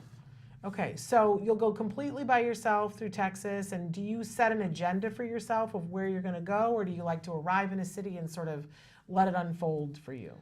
I look online to see all the miscellaneous museums, and for big cities such as for Dallas and Houston, there's an activities pass for like $50 to $60, and it contains like 5 museums, and I'm going to go to there. And I've also done the same for when I went to Chicago, New York, and Boston, as well as places in Europe. And tell me again, where are you going in Texas? Because I went to Texas last summer. Tell me where you're going. Dallas, Houston, Austin. Okay, so you're not going to San Antonio. No, I am not. Okay. All right. Because one of the most incredible things I saw last summer was in San Antonio, which is a beautiful city. Have you been to San Antonio? No, I've never been there. Oh my gosh, it was beautiful. I want to, I know you've got your agenda planned, but it's beautiful. They've got all these canals with gondolas. And then there's a mission there, and they have a show that they play on the old mission. They play a movie on top of it, and things move. It's incredible. It's one of the greatest things I saw. So I don't know, I'm just putting it on your agenda that if you get the chance to go to San Antonio, I think it's worthwhile. And if you're going to be in Austin, it's not that far away. Well, I won't have a car, and I already have my plans to go check out the museums and walk around the cities in Texas. Okay, All well, right. we're I going to don't look wanna forward to disrupt that. seeing some of those travels. Yeah. Now, you call yourself the Autistic Travel. How does autism play into what you do? Well, I've had Asperger's my whole life, and I feel since I've been a very high-functioning success story, and I've been very independent, and a lot of people don't travel by themselves or are afraid to, unlike me. Yeah, that was one of the things Nancy was saying, that it seems very brave that you travel. Yeah. And I was saying, gosh, I don't think that Stephen looks at it that way. Do you think you're brave to go travel, or it's just something you love to do? I feel like because it's just simple, and I feel anyone could do it. But for some reason, a lot of people don't do it. Yeah. Why do you think that is? Why do you think people don't go? Whether they have the time or the money, or they just don't want to put in the effort like I do. Yeah. Well, and I think, too, already you've said things that tell me you know much more about traveling than I do, because, I don't have the card and do the frequent flyer miles, which is a very clever thing to do. I don't know why that's never occurred to me before. Do you do that, Nancy? Yeah, no, I don't do it. I don't. Right? I'm too lazy. Well, and it's not even that much work, but I don't know. But no. I'm also looking up ahead of time to see if there's a deal where you can get 5 museums. I love to go to museums. That wouldn't occur to me. That would never have occurred to me. So I think that Stephen has great tips. I just want to say, we're gonna see if we can't help you with a little bit of sound stuff to maybe go on your Texas trip with, depending on the dates and if I need the microphone. But I also want to put it out there to people who are watching. I think Stephen would be a great person to add to a staff To a for show, yeah.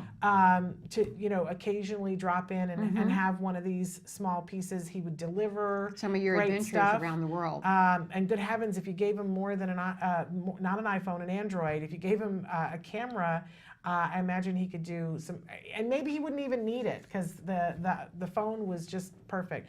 So Stephen, I hope somebody hires you and gives you a job doing that. Heaven knows, if I had a budget here at Autism Live, I think that what you're doing is amazing. I do too.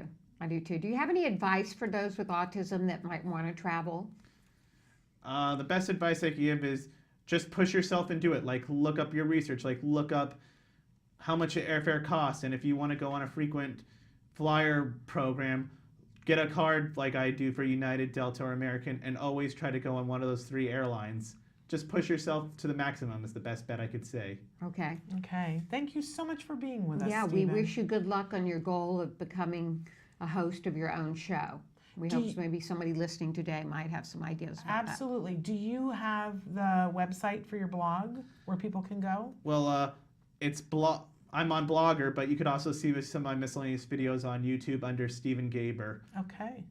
And we'll look forward to seeing more from you, Stephen. And we want to thank Autism Works Now for introducing us to you. And that was a great thing that we got to meet you. And I hope this will continue for many occasions to come. There we go. All right. Thank you so much for being with us. We're going to take a break, and then we're going to be back with more. In fact, we're going to try to get to some of the questions you guys wrote in. Stick with us. Thank you.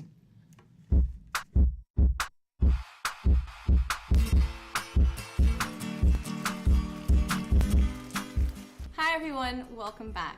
For the month of March, we're going to be making a rain stick. And what's really cool about this project is that the steps are pretty simple, so your kids are going to be able to practice a lot of their fine motor skills when making it. Another bonus is that once the rain stick is completed, you guys can use it for a bunch of different programs under cognition and executive functions. Things that deals with, seeing versus hearing, or using it also for auditory memory. But we'll get to that later. First, we gotta make the rain stick. So, the materials you'll be needing are a paper towel roll, tape, paper, aluminum foil, rice, and any kind of materials you want to use to decorate your rain stick with. All right, let's get to it. So the first thing you wanna do is get a piece of tin foil that's about double the length as your paper towel roll. I got this, and now what I'm gonna do is I'm gonna roll it up, like so, and I'm gonna wrap my paper towel roll with it. Okay, and don't worry if it's too messy, okay? This is just to give us a basic shape. Now once I've got this, I'm gonna make it a little bit tighter, and I'm gonna roll it and stick it inside of my paper towel roll.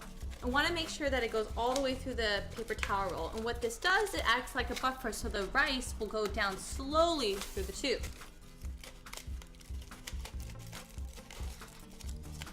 And see how that's in nice and in there? Okay, now that I have that, I'm gonna take a piece of paper and cover one side. And I'm gonna take a piece of tape and secure it over the bottom. All right, now that I've got this on, I'm gonna take my rice and pour it in. All right, now that I got the rice in there, I'm gonna seal the other side.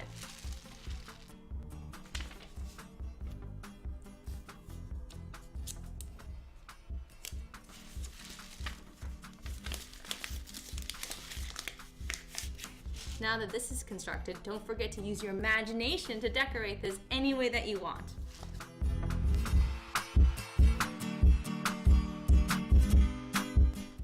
And here's my finished rain stick. Don't forget you can decorate yours however you see fit. I decided to use tape and pipe cleaners, but you could always paint it, add sparkles, just whatever you feel like doing. Now that this is done, let's take a listen to it.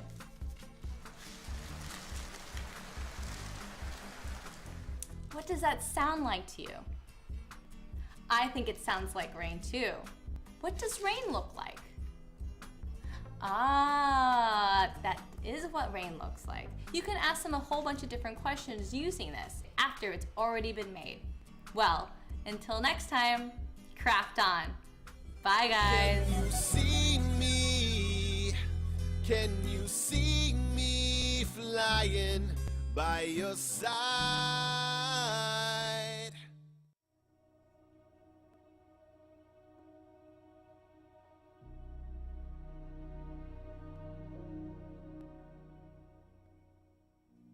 Hello there, fellow activist. You're an activist because you're making the world a better place for someone living with autism. Now on Autism Live, you learn all about your children. You learn about their bodies and their brains. But this empowerment moment is all about you. It's about your heart and your soul. Now don't worry, I'm not going to have you start singing Kumbaya or doing chanting. Let's talk about blessings. One of the blessings of living with a child with autism is learning to love them unconditionally. Learning to love them despite all the ups and downs, all the sacrifices. In fact, you learn to love them more so because of them. I call this my empowerment prayer. God grant me the wisdom to see my disability as an opportunity, the courage to love my child unconditionally, and the faith to live a life of purpose. So going from the sublime to the ridiculous, I have a little song for you today. It's a rap song, so I know that an old or, middle-aged white woman rapping just doesn't seem right, but I'm gonna go for it anyway. My style is a little like Nicki Minaj meets Dr. Seuss. Nancy's autism rap. It's just a diagnosis, your life's not over. Don't lay there like a dog, get up, Rover. You say your head is spinning with GF, CF, ABA, IEPs, and neurofeedback? Autism tough, that much is true. But you'll survive because you're you. Your life's not over, it's just begun, so walk out that door and go be someone. More Dr. Seuss than Nicki Minaj. Until next time, stay strong and keep the faith. I love your rap. Oh, thank you. Your rap is fabulous. White women rapping just ain't right, though. I don't agree. No? What? That's a limiting belief. Okay, woman. limiting belief. Let go of that. Maybe middle-aged or more than middle-aged white women rapping. Let go of that. Whose rules are those? Anyway, Nancy and I were going to take a couple of minutes to address as many of the questions as we can that you guys were sending in earlier. So starting with on Facebook, Sarah said, the teenage years I'm dreading. Yeah. My son is high functioning and everyone tells me by the age of 10, if they haven't shown aggression yet, he will. My son is 7 now, so I'm thinking he's going to be getting more aggressive when he gets older. And we both read that and said, not necessarily. I don't follow that. I think there are lots of kids on the spectrum that never show aggression. And to be honest, you know, what was said to me early on, because my son was very aggressive when he was 2 and 3 and 4 and 5. Right. And what got said to me, was mine. Right. And what got said to me over and over was, you need to take care of this right now so that it doesn't continue on into later. And we did. And we very successfully took care of the aggression, and we don't have any aggression now, and really haven't had for a lot of years. And my son is 14 and he's huge now, and I knew he was going to be huge. And I remember one mom saying to me, if you wait till he's 15, he's going to pound you into the ground like a post.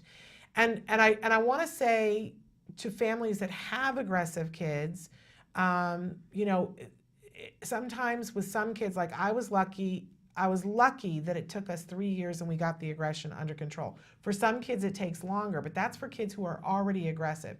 And it really takes a team when there's aggression. And I know that parents, we always go to that place of, okay, well, it's me, because usually the aggression happens with the parents and not with other people. Because they feel safer with the parent to let those feelings Exactly, go. And it doesn't mean that it's your fault, quite the contrary, but it means that you need support, right? But if your child has never been aggressive, there's no reason to assume that he would become aggressive just because he's 10. Like I said, many children on the spectrum that are never aggressive. Never aggressive. What you might see is that what I have seen with a lot of kids is that between the ages of 10 and 14, when the hormones kick in, there's a whole new level of giving them functional communication and giving them the ability to communicate their needs, because they now have new needs that they don't understand, and that their body is doing different things. And that sometimes there are some kids who get so frustrated because they don't know how to communicate the things that are happening in their body, that some kids, you know, will hit something, or some kids are aggressive towards other people. Sometimes that does happen. But the truth is, if you're working with a team, they can help you with that. Make sure, though, that you get help. But please don't assume if he's 7 and is not aggressing now, don't assume that he's going to be. Yeah, don't assume that he's going to be. Keep doing the things that you're doing. Keep reinforcing. Keep giving him ways to communicate when something happens. Keep those lines of communication open. I'm a big believer in over communicating, and that isn't necessarily right for all kids. But my son will say to me, "Stop," you know. But I believe in talking about the things that are happening in their bodies, and languaging it, and letting them know before it happens, so that they don't have to be afraid of it. Right. And then there are ways of transferring. I mean, sometimes on occasion, Wyatt will still show some signs of aggression, but what he does is he rips paper. Yeah. So you transform it into something else. Great point, Nancy. Right. So it's an easier way than lashing out at another human. And I have a friend who has a neurotypical son who's just this, you know, awesome. And he, in the teenage years, was having a lot of feelings. I think it's typical when you're a teenager. And she got him a set of bongo drums. And she said, you know, she cleared out a spot in his closet, and she said, this is your spot that you can go to that's safe, and you can bang on your bongo drums, and you can make whatever noise your body wants to make. And he would go in that closet and bang on the bongo drums and let it out. Yeah, there are other ways of doing boxing bags can work, things like that. Yeah, and that plays right into, somebody had written in a question, Yasmin on YouTube had said, my 7-year-old with autism is very verbal, can tell me if he's hurt, and can ask me for everything he needs to. But he's very hyper, constantly moving or jumping. He's been on the GFCF diet for about 4 years with very minimal sugar intake. How can I teach him how to sit for longer periods of time and pay attention to? And thanks so much in advance.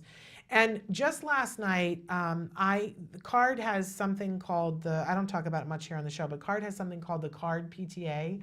It's parents that are truly amazing. And once a month, I get on a phone call with as many CARD parents as want to. In fact, Nancy's going to be our special guest next month. Oh, am I? Good. Yes, you are. It's on your schedule. You already said yes to it. Okay. But I'm reminding you right now. All right, good. But anyway, and so we're on the call together, and I have guests that come on the call. And last night our guest was Kara Kaczynski, the Pocket OT. wonderful occupational therapist who's a mom of Mhm. 2 kids on the spectrum. She really gets it. And she's got several books out. Really want to encourage you to check out her books. And her website is pocketot.com. That's what it is, Okay. pocketot.com. So anyway, somebody was asking a question about when kids are hyper and need to jump all the time. And she went through this great explanation about how there's the proprioceptive, and then there's the vestibular, and then there's the third one, which I'm going to forget the name of it, but it's the more internal stuff. And she was saying that a lot of our kids, so your proprioceptive is understanding where you are in space, and the vestibular is understanding movement, and that we all have on our own like little sensors all over our skin. And when I raise my hand up into the air, that my sensors tell my brain your hand is moving, and we all need a certain amount of movement to feel good. Right. Think about if you know how, like, I feel achy when I get off a plane after sitting there for so many hours because my body didn't get to move. And that for our kids, sometimes they are hyper or under censored. So some of our kids, it's like they're encased in a rubber suit. So, you know, if you and I go into the gym and we do some boxing and afterwards we feel this well-being because we moved Right. and we understood it. Endorphins and- Endorphins, all that stuff. But some of our kids, it's like they're in a rubber suit and they're not getting all of the sensory information, so they need more of it. And she was saying a diet of heavy work. Now, heavy work is not lifting heavy things or putting a heavy backpack on somebody. It's not that. It's pushing and pulling and using the big muscles. That even, she was explaining to us to take your hands and put them together and push against your hands, and that is heavy work because it engages these muscles. So that you have like 5 or 6 activities, and you can go on her website or get one of her books and it'll tell you all of these things. And does she advise taking breaks to do this work? Yes. Or incorporating in what you're doing, but she says it's a diet. You know, we stop to eat, and that we need a sensory diet too. So for kids, yeah, but her point was you got to get there before. Right. So you take a baseline and see how often do they need to jump, and in what circumstances do they need to jump. And if you know you're going to church and they jump in church, right, and you want to tone it down a little bit Do it beforehand, you have the sensory diet, Right. and you always feed the diet before.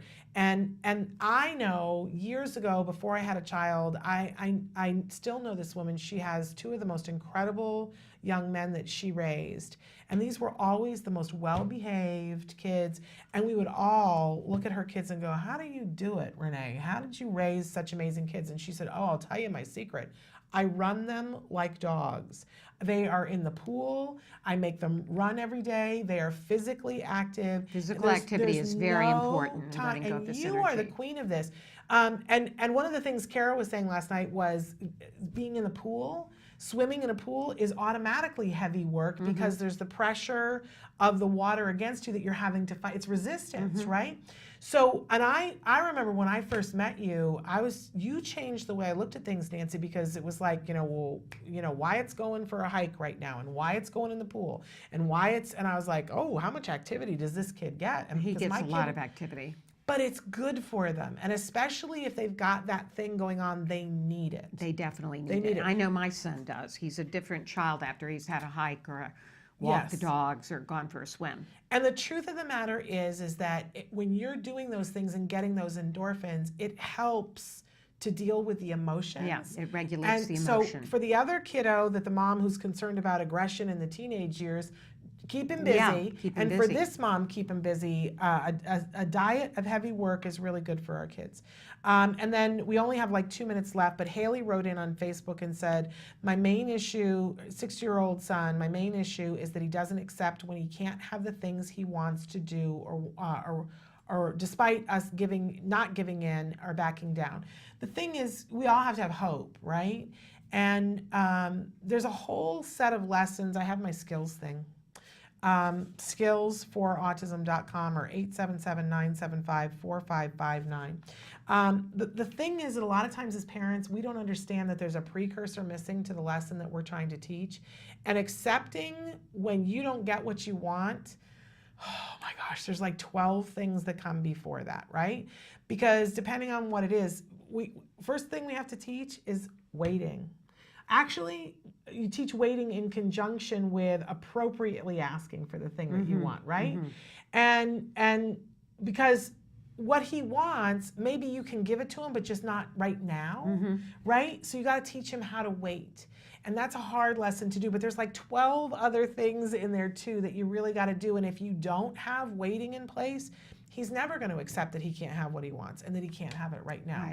So in addition to that, we have to teach first this, then that, because that's part of waiting, right? First you're going to do this, and so it's a ton of different lessons, but I'm telling you, you can get them all on skillsforautism.com. But one important thing to say here too is once you say you can't have something, you have to stick with it. Yes, but I will tell you this, that like don't put that out there unless you can follow through on it and unless it's reasonable. Because and you can't give into it, right? If you say you can't have this, then you can't give into it. But there's one little thing that's an out, that you can renegotiate the deal. And if you do, what you do is that they have to do something monumental to renegotiate the deal. So you can't have ice cream after dinner, and if the child's having a meltdown and whatever, you don't renegotiate the deal, because you don't negotiate with terrorists, and a tantrum is terrorist behavior. Okay? We don't negotiate with terrorists. So that you just walk away from, and you're stuck. You said you couldn't have it, they're tantruming, we're done. But what you can do is teach your children to be little lawyers, that you can say to them, well, you know, I really feel like you can't have a thing after dinner, and you can teach them how to say, well, what could I do so I could earn it? Right? And then, and if you have a ABA therapist help you to teach your child that, oh, they learn that so well. Yes, they do. And then they negotiate everything. Yeah. And then you have to remember, again, no negotiating with terrorists. But if they ask appropriately, what can I do to earn that? Then you have to say to yourself, okay, what do I want? Right. All right. So, and in the beginning, you make it small, attainable things, but later on, you know, we're in the phase where we make things that are months in advance. Well, if you want a 3D printer, but you have to make it so that it's feasible. But anyway, you can do this. I would encourage you, talk to your ABA team, ask them, have you taught waiting? And if they haven't, get skills, use skills to do that. And I'm sorry for everybody else that we didn't get to your questions. I'll try to get to as many of them as we can tomorrow. Tomorrow on the show, we're having Tom Island. He's an author and an advocate, and he is now coaching Stephen with his blog. He's on the autism spectrum. So he's on the autism spectrum. He'll be here tomorrow. And we also have that new segment, Ask an Autism Expert. Some of the questions that you guys wrote in, I already gave to her, so we're going to have those answered tomorrow. Plus, we're going to have big news about what we're doing on World Autism Awareness Day, and we're going to unveil that tomorrow. We're having a very special show. It's a Monday, but we're going to be live with big stuff. Oh, good. So you're going to want to be here. Exciting. And until then, give your kiddos a hug from me. And give yourselves a hug from me. Bye-bye for now.